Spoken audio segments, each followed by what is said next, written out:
Assalamualaikum warahmatullahi wabarakatuh.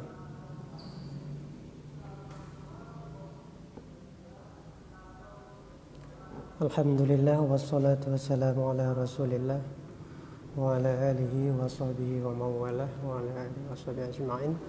Amma ba'du. Puji syukur kita ucapkan kepada Allah Subhanahu wa taala yang telah memberi kesehatan kepada kita semua sehingga dapat berhadir pada pengajian online kita, yaitu yang kita adakan setiap malam Kamis ataupun Rabu malam, ya insyaallah ini merupakan kegiatan rutinitas kita. Baiklah para pendengar yang dirahmati Allah Subhanahu wa taala, minggu yang lalu kita telah membahas terkait dengan apa itu yang dinamakan dengan sholat, pengertian sholat baik itu secara terminologi ataupun secara etimologi. Nah sekarang dan selanjutnya juga minggu yang lalu kita telah membahas tentang waktu-waktu sholat, yaitu zuhur, asar, maghrib, isya, dan subuh. Semua itu telah dijelaskan pada pertemuan-pertemuan yang sebelumnya. Adapun untuk pertemuan malam ini kita coba membaca ataupun mengkaji tentang syara'id adapun syarat-syarat seseorang itu berkewajiban untuk melaksanakan sholat fardu tentunya.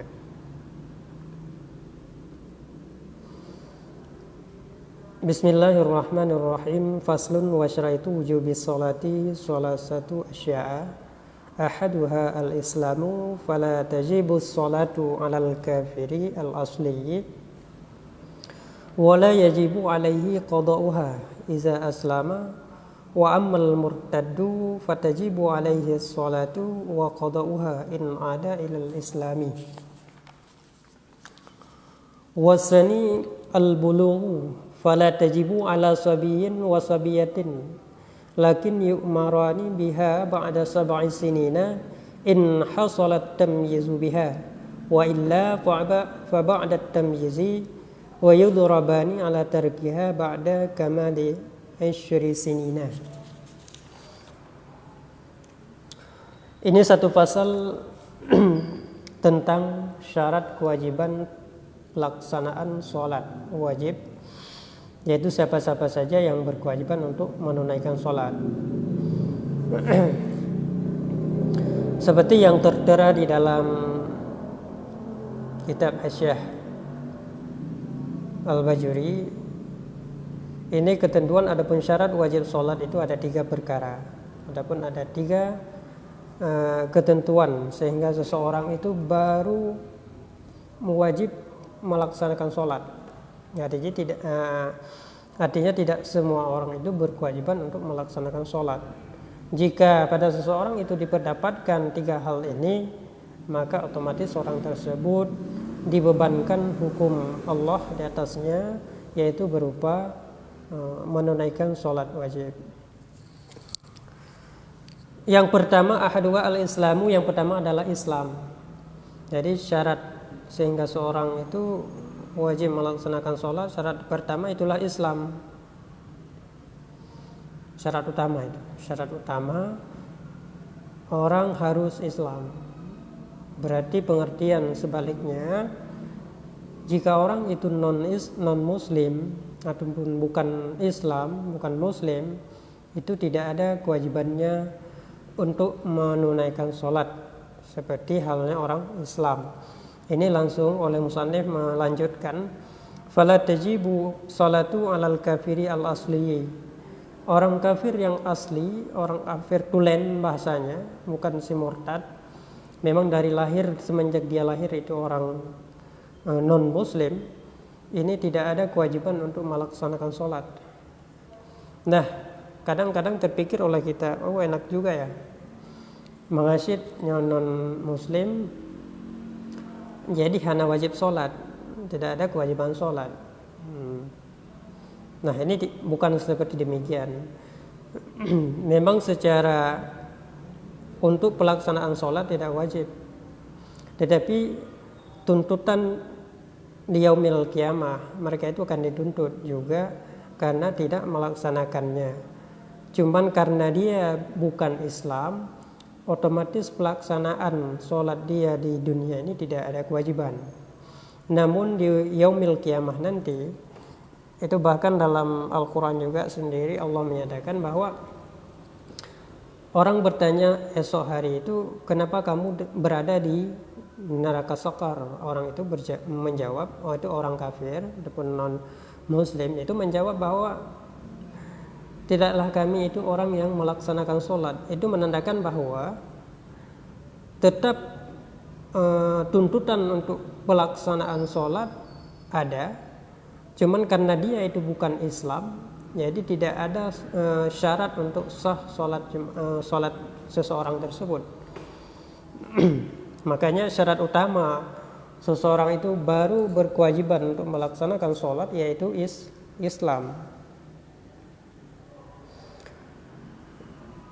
Wa amal murtadu, ini memang seorang itu non muslim yang dari lahir dia itu non muslim. Berbeda halnya seorang muslim yang kemudian itu murtad, itu keluar daripada Islam. Itu lain hal lagi. Ini seperti apa yang disampaikan oleh pengarang sendiri bahwa amal murtadu fatajibu alaihi salatu wa qada'uha iza aslama in ada ilal Islam. Orang murtad tersebut, orang yang keluar daripada Islam, ini berkewajiban untuk melaksanakan sholat, dan juga dia itu berkewajiban untuk mengqadha apa saja yang telah lewat ketika dia murtad apabila nanti dia kembali lagi kepada Islam. Jadi menyajikan kembali kepada Islam, pemandang katakanlah misalnya 10 hari dia murtad, maka dalam jangka 10 hari tersebut dia berkewajiban untuk mengqadha. Itu bedanya dengan orang yang kafir, orang yang non muslim dari semenjak dia lahir. Nah, ketika dia memeluk Islam, ini tidak ada kewajiban untuk mengqadha apa yang telah ditinggalkan semasa dia non muslim sendiri. Itu berbeda hal dengan orang murtad. Ini ancaman sebenarnya. Ini jangan agama ini dijadikan sebagai alat. Jadi seenaknya dia masuk keluar.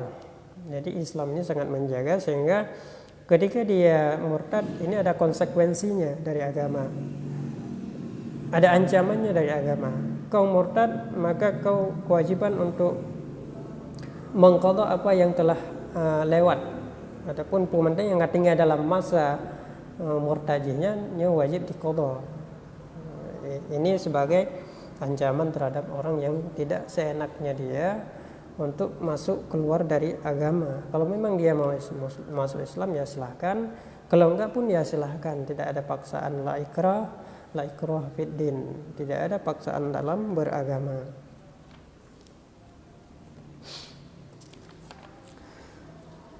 Itu syarat yang pertama, yaitu Islam.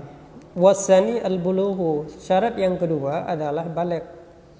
Itu sampai batasan umur tertentu baru seseorang tersebut wajib melaksanakan sholat. Adapun baru syarat urungnya baru je ke kubur sembahyang. Fala tajibu ala sabiyin wa sabiyatin, oleh karena demikian maka tidak ada kewajiban pelaksanaan sholat tersebut atas anak masih kecil, sabi dan sabiyah, baik itu lelaki ataupun anak perempuan yang masih kecil, masih di bawah umur, belum ada taklif. Jadi terhadap mereka ini tidak ada kewajiban melaksanakan sholat, seperti mana halnya orang yang telah baligh, adapun sudah sampai batasan waktu tertentu yang telah ditentukan oleh agama.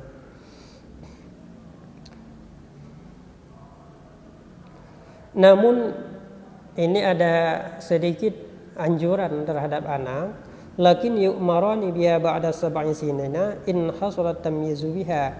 Ini ada perintah, ada amar juga, meskipun mereka itu tidak ada satu ketentuan untuk melaksanakan sholat, artinya tidak wajib.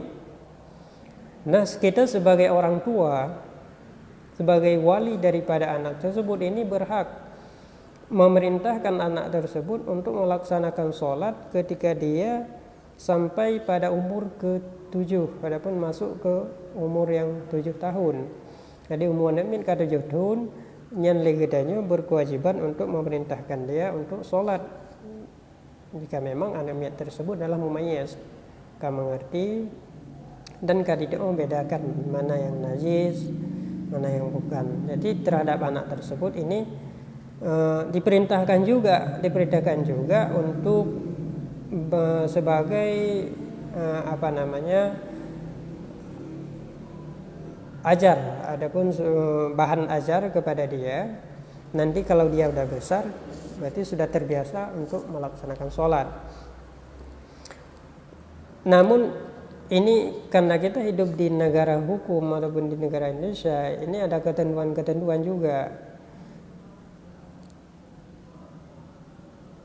Ini wa illa fa ba'da tamyiz wa yudrabani ala tarkiha ba'da kamali 20. Ini yang maksudnya bahwa kita juga sebagai wali dari anak tersebut ini boleh memukulnya ketika dia itu telah masuk ataupun sudah genap 10 tahun. Jadi menyawanin ke genap 10 tahun kita ini boleh memukulnya. Ini yang menjadi perhatian kita bersama, meskipun dia itu anak kita, darah daging kita. Dalam mendidik mereka, dalam mendidik anak kita itu memang dalam agama menganjurkan untuk memukul. Ini memukul di sini bukan memukul yang mengakibatkan cedera anak, penganiayaan, diskriminasi kepada anak. Ini tidak dibenarkan dalam agama. Bahkan di dalam undang-undang sendiri, Undang-Undang Republik Indonesia itu ada aturan, yaitu Undang-Undang Perlindungan Anak. Ini kita harus paham bahwa meskipun dia itu anak kita sendiri, kita juga harus menjaga hak daripada anak itu. Karena anak itu dalam agama sendiri dilindungi, dan juga dalam tata negara kita juga dilindungi oleh hukum. Nah, ini harus diingat bahwa ini hal-hal yang dapat melukai anak. Adapun penganiayaan terhadap anak ini sangat bahaya sebenarnya. Ini bisa-bisa nanti kita dipidana, terjerat kasus penganiayaan terhadap anak. Ini berurusan dengan hukum nantinya. Maka meskipun ini boleh kita memukul, namun memukul dalam hal ini adalah memukul mendidik selama tidak melukai. Ini dalam agama juga seperti itu. Bahkan ini sudah diatur dalam undang-undang. Ini yang bagusnya. Jadi orang sekarang dari kalangan kita juga ada sebagian kita juga alasan mendidik, tetapi karena kekesalan kita luahkan untuk ke atas anak kita. Itu yang makanya ada aturan negara yang melindungi mereka. Itu satu sisi yang sangat bagus juga bagi kita sebenarnya, walaupun bagi sistem yang ada di negara kita. Jadi syarat yang kedua adalah balik. Jikalau tidak sampai batasan umur yang telah ditentukan, maka tidak ada kewajiban melaksanakan sholat. Yang selanjutnya wasalisu al-aqlu fala tajibu ala majnunin. Yang ketiga adalah berakal. Jadi seorang itu kewajiban melaksanakan sholat karena dia itu berakal, berarti dia mengerti, paham, bukan orang gila. Jadi terhadap orang yang memang divonis, ini ada tim medis sebenarnya yang melihat apakah seorang itu benar-benar memang gila ataupun memang pura-pura gila. Itu lain lagi soalnya. Persoalannya sudah ini, kalau yang pura-pura gila itu tidak masuk dalam keringanan hukum, tidak dibebankan untuk sholat. Ini yang tidak kewajiban untuk melaksanakan sholat, yaitulah orang gila yang memang Setelah diperiksa oleh tim medis, divonis bahwa memang dia itu ada gangguan kejiwaan. Itu orang tersebutlah yang oleh syarak tidak mewajibkan sholat.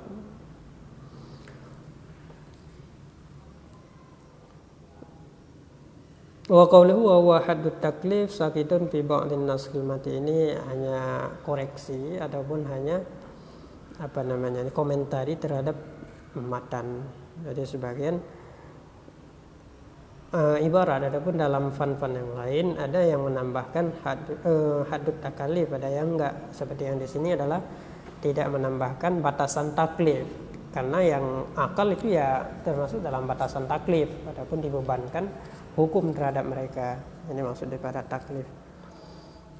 Nah, untuk syarat sah salat mungkin sudah selesai. Yaitu ada 3. Yang pertama Islam, yang kedua balik, yang ketiga adalah berakal. 3 syarat tersebut jika kita dapatkan pada seseorang, maka orang tersebut telah dipundakkan ataupun telah dibebankan satu kewajiban oleh Allah, yaitu berupa pelaksanaan ataupun menunaikan ibadah sholat. Ini sholat wajib tentunya, bukan sholat sunat. Sholat sunat lain lagi, itu tidak ada kewajiban.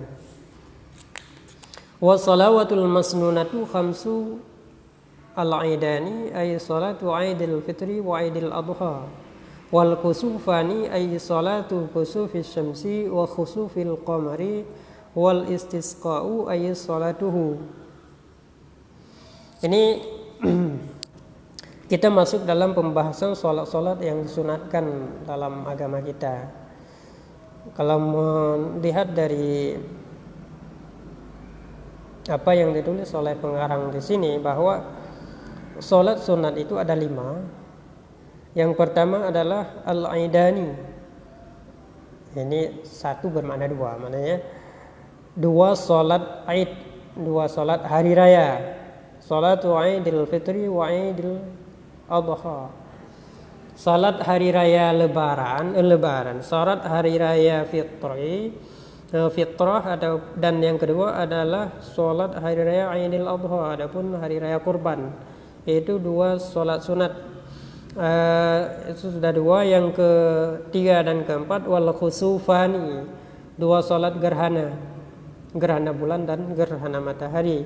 Ini ketika kita melihat gerhana, ini agama menganjurkan, adapun memerintahkan sebagai amar lin nadab, perintah sunat untuk melaksanakan sholat kusuf ataupun sholat gerhana matahari dan sholat gerhana bulan.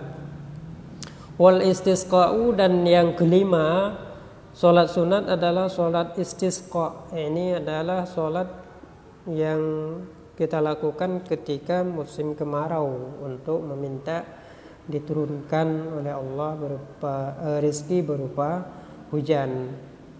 Nah, ketika itu kita disunatkan untuk melaksanakan sholat istisqa.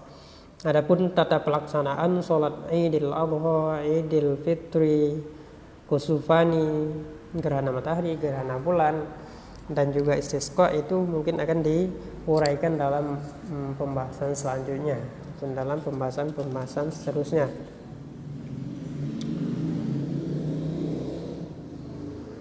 Wa sunanut tabi'atu lil fara'is wa yu'abbaru anha aydan bi sunnatir ratibah wa ya 17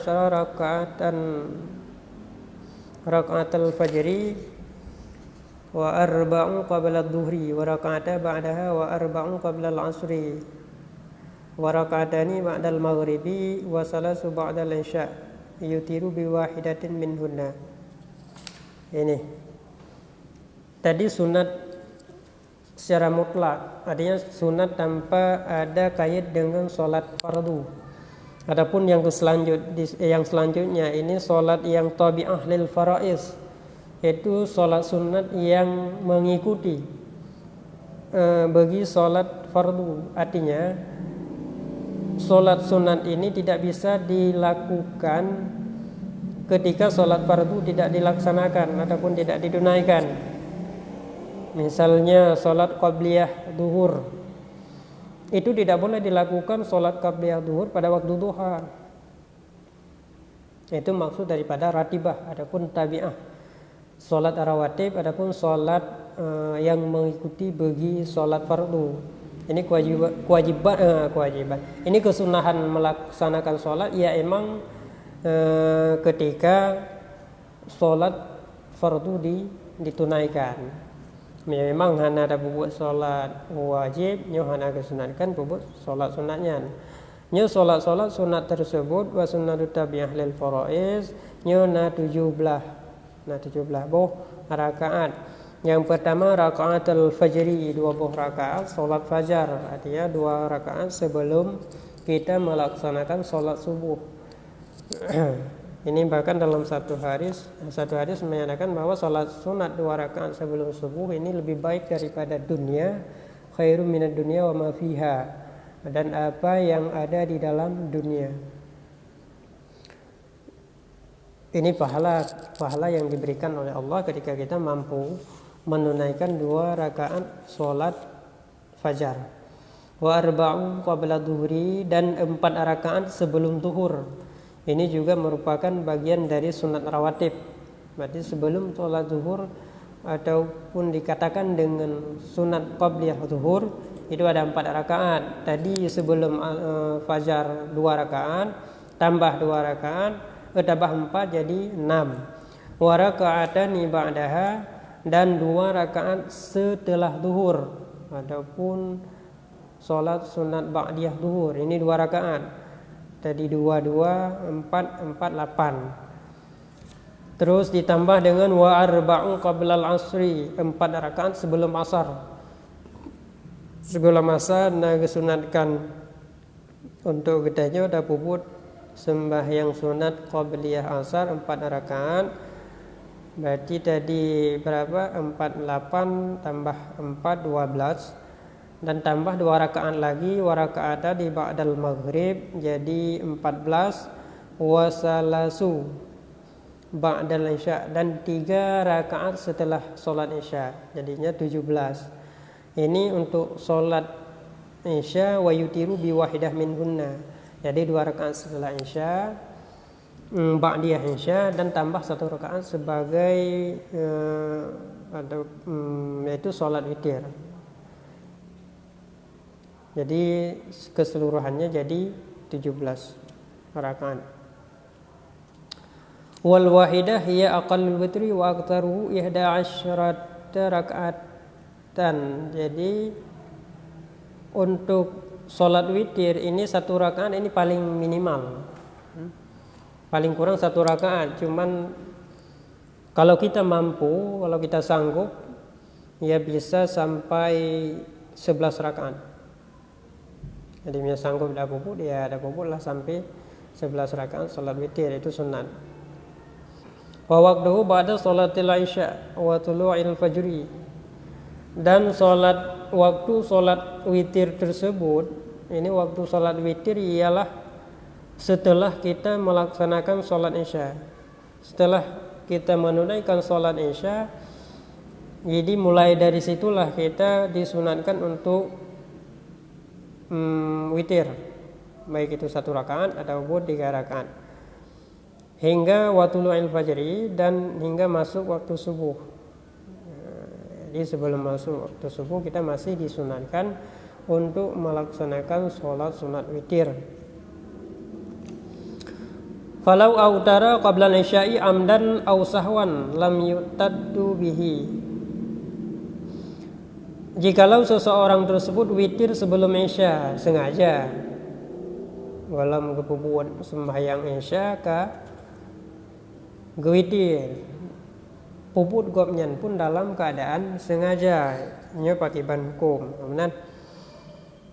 Ataupun dua bisa masjid, lam yu'tad bih, ini tidak dianggap kita telah melaksanakan sholat witir. Jadi kita dah buat sembahyang witir hanya ke unsur kesengajaan saja, tidak puput bahwa segala muatai subuh, bukan segala muatai isya, karena memang waktu sholat witir itu ya itulah setelah isya. Ini udah puput segala misya. Ini apa konsekuensinya? Konsekuensinya tidak masalah sebenarnya, namun pelaksanaan sholat kita apakah dihitung kepada sholat witir ataupun tidak, ini tidak. Jadi menganggap tanya dalam sid orang yang puput sholat sunat witir. Berarti kalau memang mau puput lam ya leh insya, berarti insya langsung puput jo sembahyang witir sebuah rakaat paling minimal ataupun ya sebanyak-banyaknya 11 rakaat. Oh hai sebelah le biji 5 biji 7 biji pokoknya witir.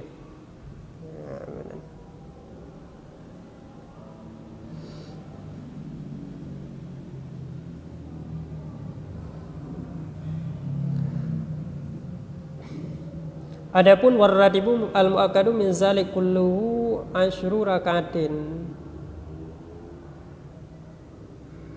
Jadi ini rawatib yang muakkad. Rawatib yang muakkad tadi 17 itu termasuk rawatib yang tidak muakkad. Adapun yang rawatib muakkad cuman 10 rakaat. Tetap rakaatani qabla al-subhi wa rakaatani qabla dhuhri wa rakaati ba'daha wa rakaatani ba'dal maghrib wa rakaatani ba'dal isya, yaitu 2 rakaat. Baik itu qabliyah ba'diyah 2 rakaat. Tadi ada yang 4 rakaat qabliyah seperti zuhur.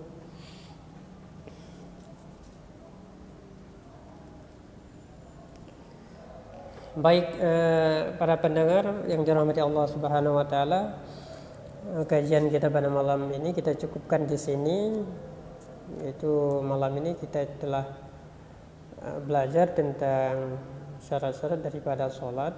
Itu ada 3 seperti yang telah saya sebutkan: Islam, balik berakal, dan yang sholat sunat itu yang ghairu muakkadah. Itu kalau digabung dengan muakkadah jadi 17. Kalau enggak cuman yang muakkadah, sholat sunat muakkadah cuman ada 10, yaitu sholat 2 rakaat baik itu qabliyah ataupun ba'diyah. Saya tutup. Kalau ada pertanyaan ataupun apapun yang ingin disampaikan boleh di komentar di bawah. Assalamualaikum warahmatullahi